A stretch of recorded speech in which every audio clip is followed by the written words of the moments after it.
Hello guys, a very warm welcome to All India Sri Shivaji Memorial Society's Institute of Information Technology. I am Riyaz Jamadar, Assistant Professor in Department of Information Technology. I am here to discuss data structures and algorithm based one concept, that is a quick sort. You all know sorting is one of the basic requirement of any data structure.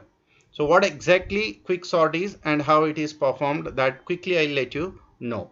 So first of all, quick sort, it works on the principle of recursive algorithms and divide and conquer algorithm. So it keeps dividing the array into sub arrays as long as you don't find the element, the size of sub array as 1. You keep repeatedly will perform this job and you will get the task done. That's why it is called divide and conquer algorithm. So how you do it in quick sort, you assume the very first element as a pivot element and then you will find out the correct position of the pivot and bring it to the position, and then based on this pivot you will divide the array into two parts.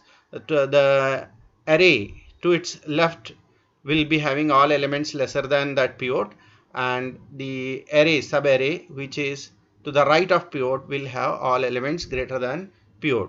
This is how you will divide, and this process you will repeat until you don't find further division is not possible.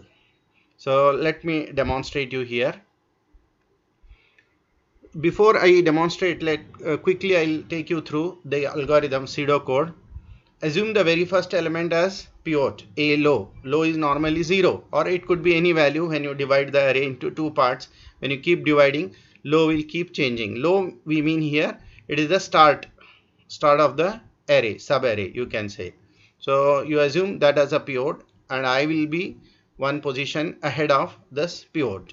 J, it will be at the end, high, it is n minus 1 you can say. So while AI is less than pivot, you keep moving ahead. So you want to find all the elements, you want to group all the elements which are lesser than pivot to its left. So what you do now, if AI is less than pivot, you will leave it there only and you go ahead, you will move ahead. And when you find any item greater than a pivot, you stop there. Then you will take the second loop, AJ, that side, from right side you will come backward, AJ greater than pivot. As long as AJ is greater than pivot, you will keep moving backward. So you mean to say here now what you want, all the elements residing greater than pivot will reside in the right side of the pivot. That's why you are keeping them as it is. So when the condition is false, means you have come across an element which is less than pivot, that has to be brought to the left side. So you will stop here now. You will check the position of I and j. If I is less than j, what you do now? You will swap. You have stopped at I because the element is greater than pivot, and you have stopped at j because the element is less than pivot. So the lesser element you have to bring to the left and greater element you have to bring to the right. That's why what you did now, you swapped. If I is less than j, you have to swap. In case if I and j have crossed, what does it mean? Now the element at aj is less than pivot and element at ai is greater than pivot. So what you need to do now, you cannot swap now. Again the same thing will happen. Swap, if you swap ai and aj. Now what you have to do, you have to bring the pivot in the right position. The position of j is a pivot's position. So you will bring pivot to aj and you will move aj to, because aj is less than pivot, so you will move to left. So position where pivot was there at a low, you will do that. Repeat these steps as long as I is less than j. So once I becomes greater than j, or when I exceeds, what happens here now? You have found the position of pivot and j itself is the position. You return j, and now again you divide the array into two parts, left subarray, right subarray. So let me quickly demonstrate you the animated thing over here. And because of this divide and conquer, we keep dividing an array into two parts. That's why the best case efficiency is n log n base 2, and it will become a bubble sort or insertion sort kind of thing in the worst case. So the worst case and the best case, they are based on depending on the distribution of elements. If the elements are not so distributed, what you can say, if they are not evenly distributed, that we say worst case. If they are somewhat distributed evenly, we say it is a best case. So it depends, that we'll discuss some other time. Now let me demonstrate you this quick sort, how to find pivot element. So initially you have assumed a pivot as a low, say 58 is a pivot now in this case, and I is 1, j is 10, n minus 1, there are 11 elements. So now your journey starts now. What is ai? 67. So 67 less than pivot? No. Say 67 less than pivot? No. You will stop here. Now you go to the right side. Right side, a10, j is 10, a10, 83, 83 greater than pivot, so it is true. So you will move backward. Say now you have moved backward. This is how it will be there. Now your AJ is 23. Now 23 greater than pivot, it is false. Now you will stop here. Now this left side also you stopped, right side also you stopped. Now what happens? I is still less than j, so you will exchange them. So this is how the exchange will take place.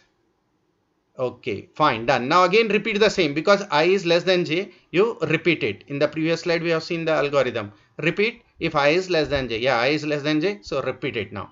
So what you will do now? 23 again you will compare with pivot. As less, you will move ahead. Then 45 is again less, you will move ahead. 34 is again less, you will move ahead.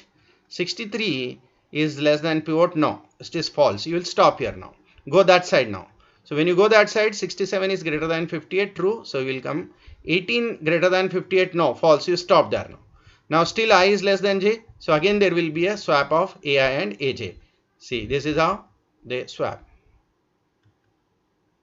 Okay, fine. Now again repeat, because I is less than j. So 18 less than pivot.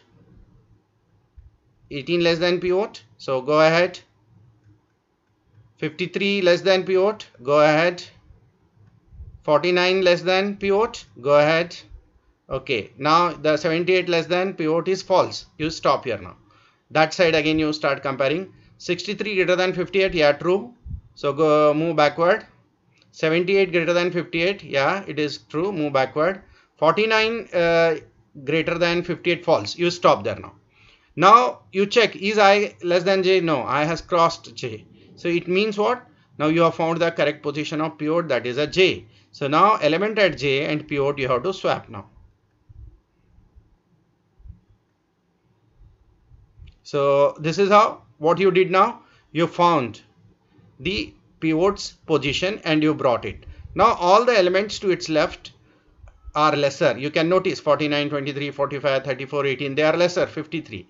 And the elements to its right, 78, 63, 67, 83, they are all greater. Though they are not sorted, but they are all greater. This is how you did now partial sorting. And 58 you have sorted, one element you have sorted.